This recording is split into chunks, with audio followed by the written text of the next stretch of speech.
talk about numbers. When we talk about all these parking numbers this evening, we have to talk about how many parking spaces are involved for every 1,000 feet of retail for those applicants that propose a lot of retail.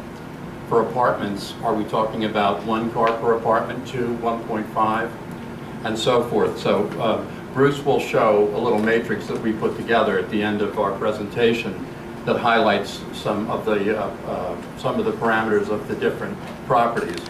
What you're going to find is that based on the consistent application of mathematical parameters, we were the only application that generates over 500 net parking spaces with no shared spaces with apartments. When you think about it, there's 273 parking spaces in the lot right now.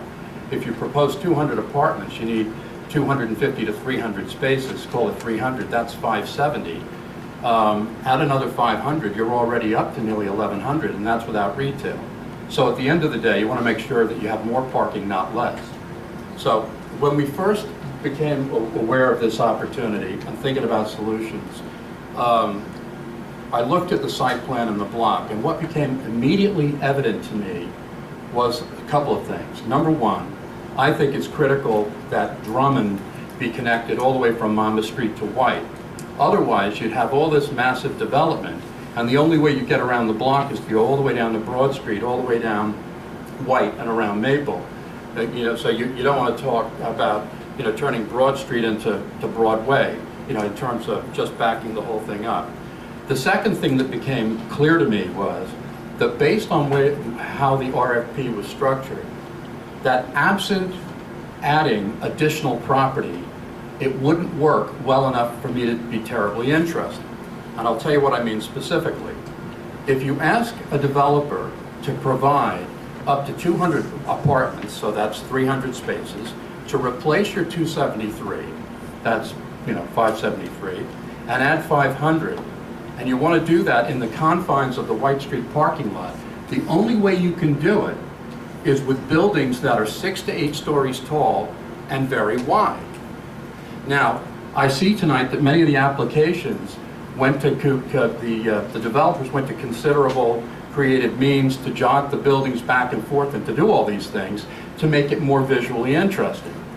The problem is, on the Navesink River or for any type of view, they're very monolithic structures.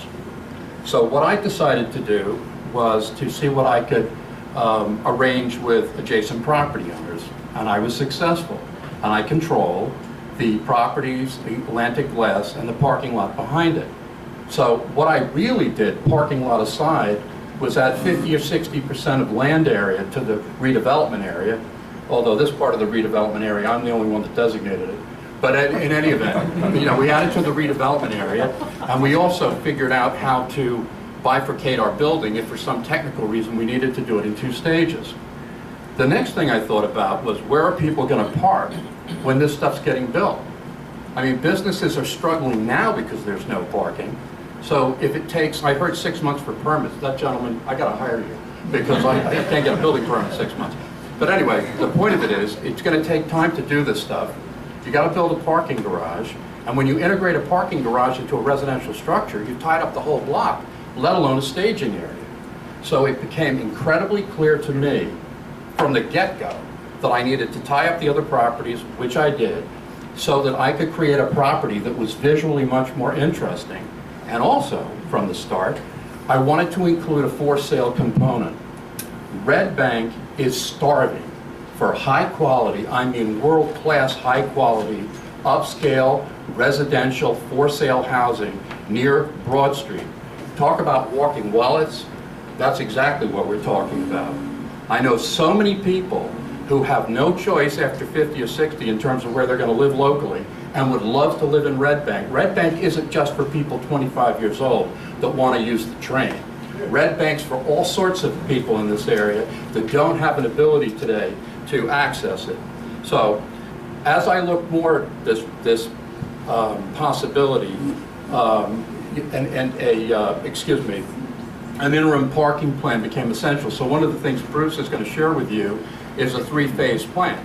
So we would build the parking garage, and maintain between 160 and 170 spaces the entire time. Now, that doesn't replace 270, but it's 170 more than zero. And what we don't want to do is put Red Bank retailers out of business while we're starting our business. So in any event, Bruce, why don't you take it from the top of some of these slides, and if I remember something, I'll step in. Sure, thank you very much. Again, I'm Bruce Stevie. I'm a principal in the firm, the architecture firm Marchetto Higgins and Stevie. Our firm is we specialize in multifamily residential buildings and mixed-use development located in urban and suburban areas in downtowns in New Jersey. We have completed or are currently working on many projects that are similar in size and scale to the one that your community is contemplating. We worked on the Pier Village redevelopment plan in Long Branch, New Jersey. We worked on the Speedwell Avenue redevelopment plan in Morristown, New Jersey. We worked on the Kings Road redevelopment plan in Madison, New Jersey. We worked on the Wellmont Theater redevelopment plan in Montclair, New Jersey. And we worked on the Westfield Center Lane redevelopment plan in Westfield. Those are just a few of the projects. And again, those communities are very similar to your community. We're very excited to be working with Yellowbrook Properties on this project in Red Bank. Red Bank has all of the great downtown characteristics that we look for when we start new projects. It's a vibrant, exciting place, great connection to public transportation, has an arts community and scene with 2 important theaters, great restaurants, shops, and businesses. And again, these are all things that make developments like this vibrant. The design intent of this project is to highlight the core locations of the buildings, the core locations of the site at the center of town, connectivity to theaters, shopping, and waterfront, and the ideal parking location centralized in the business district. Bruce? Yes. Before you go on, could you go back one slide? Sure. I want to give people an orientation. This building is where Atlantic Glass is right now. We're meeting about 100 feet behind this glass panel. This would be right across the road. So the other applications end right here. And what we're able to do is extend our building, bring it around, and curve it around on a White Street, which keeps us at 5 stories instead of 7 or 8.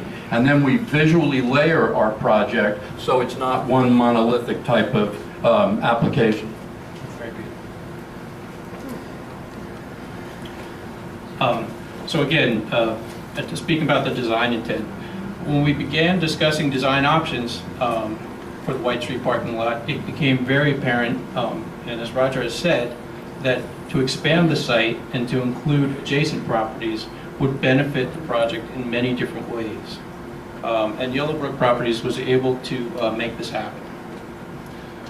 The expanded lots add almost 3/4 of an acre to the site, as well as the additional street frontages along Monmouth Street and Maple Avenue.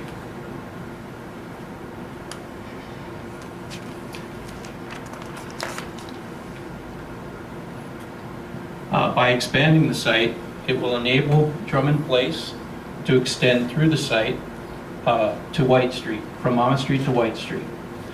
We envision this Drummond Place connection not only being a vehicular access to the parking for both the parking garage building and the west portion building, but we envision it as being a shared street or a Wooner. A shared street or Wooner is a street that can be used by pedestrians as well as vehicles, and it prioritizes the use towards pedestrians. The way it does that is it uses creative paving patterns, it uses wider sidewalks, and it basically becomes a shared street that can be utilized by pedestrians. And the way we can do that is because we have access from both Monmouth Street and White Street, we're able to, on occasion, close off one of those access points and use that street as an additional public space for market events or festivals. Again, this leads strongly to the connectivity of the site to different portions of town. It also allows easy pedestrian access to the theaters down Monmouth Street. So again, pedestrians who would park or patrons who would park in the parking garage could walk very easily to Monmouth Street and down to the Count Basie Theater, as well as they can connect up to Broad Street. We talked about another benefit of adding these sites, and that benefit is interim parking. As Roger mentioned, there is a construction period for this project, and the ability to be able to provide interim parking on the added properties while the parking garage is constructed, we think is a great benefit. Bruce, if I may add, and it also leaves this area to be a staging area for construction, from a practical standpoint. Right. Again, and that goes to the next point that we were going to discuss. The additional lots allow us the flexibility for phasing the construction. And so this is a diagram that basically shows how that phasing might occur. When the parking garage construction is slated to begin, the interim parking property can be laid out.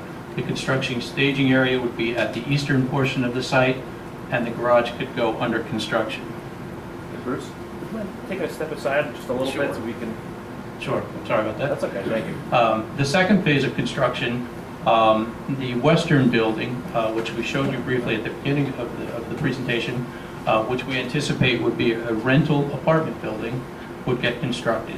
The parking garage would be completed and operational, and the construction staging area would remain, again, at the eastern portion of the site. Bruce, before you go on, I just want to point out a couple of things. This is configured as 176 apartments at this time. This is a one-story deck that would be a leisurely area for tenants, and there's parking underneath.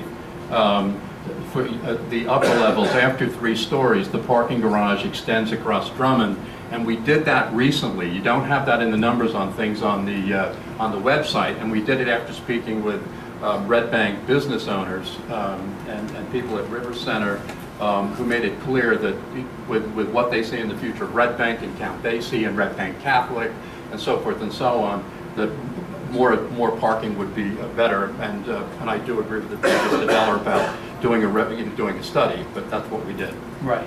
And that parking garage would extend above the 3rd story, so there would still be a clear 2-story access through so that Drummond Place could continue to be that shared street that we discussed earlier. The third phase and the final phase would be the construction of a for-sale condo project. And we specifically located the for-sale construction condo project at the east end of the site. And again, as Roger spoke earlier, providing an intensity of residents at that end of the site closest to Broad Street, so that those people that live there, the people that come in, have the ability to walk to Broad Street, to walk to the shops, and shop in the downtown. Bruce, it may be worth pointing out that we have 5,000 feet of retail. It's just convenience retail located in this area, so it really doesn't compete with Broad Street. But even though our property area is significantly larger, we're only talking about a total of 236 apartment homes, which is roughly 15% more than some of the other proposals, which have significantly less property. That's correct. And just while this slide is up, I can talk a little bit more about the project layout. The rental building, which is the western building, is a 5-story, 4 stories over 1-story parking, 176 rental apartments with 79 parking spaces. At the intersection of Drummond Place and White Street, we do have a little over 4,000 square feet, again, of convenience retail. And one of the reasons why we think it's important to have even that small amount of retail at the end of Drummond Street, Drummond Place, is to provide a little bit of action and activity there to enhance that pedestrian street that we're creating. The parking garage, as we originally presented, it was 855 spaces. As Roger mentioned, after discussing with the business owners and the town, the borough, it was important that we have an ability at least to accommodate more parking. And by expanding it over Drummond Place, we can expand the parking count to 1,059 parking spaces. How are we doing on time?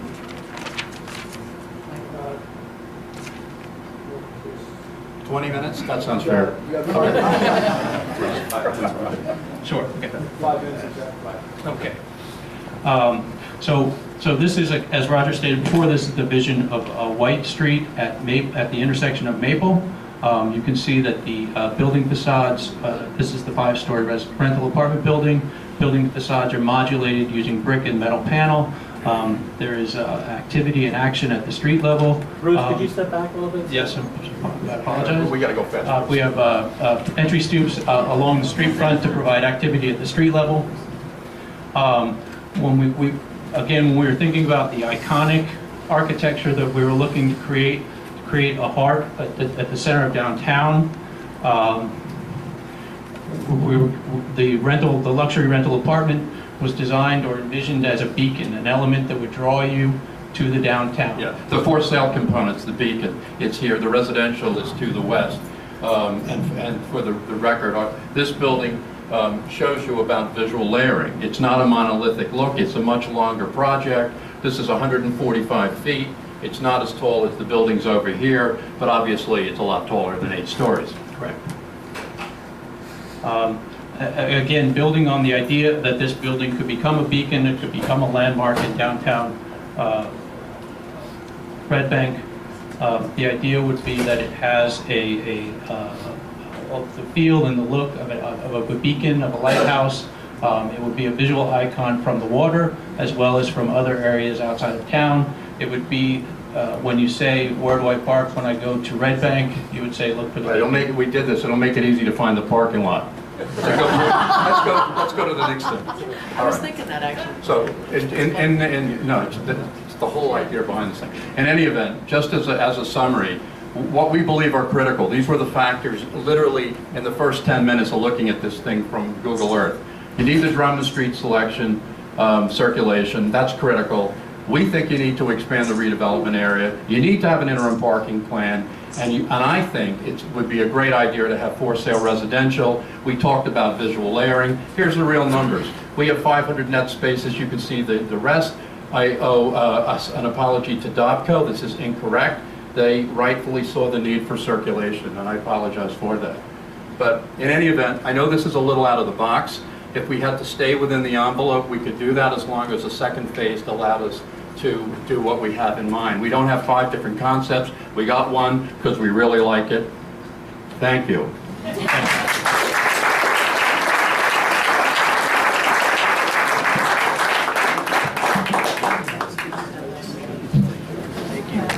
Thank you, everybody. That wraps up the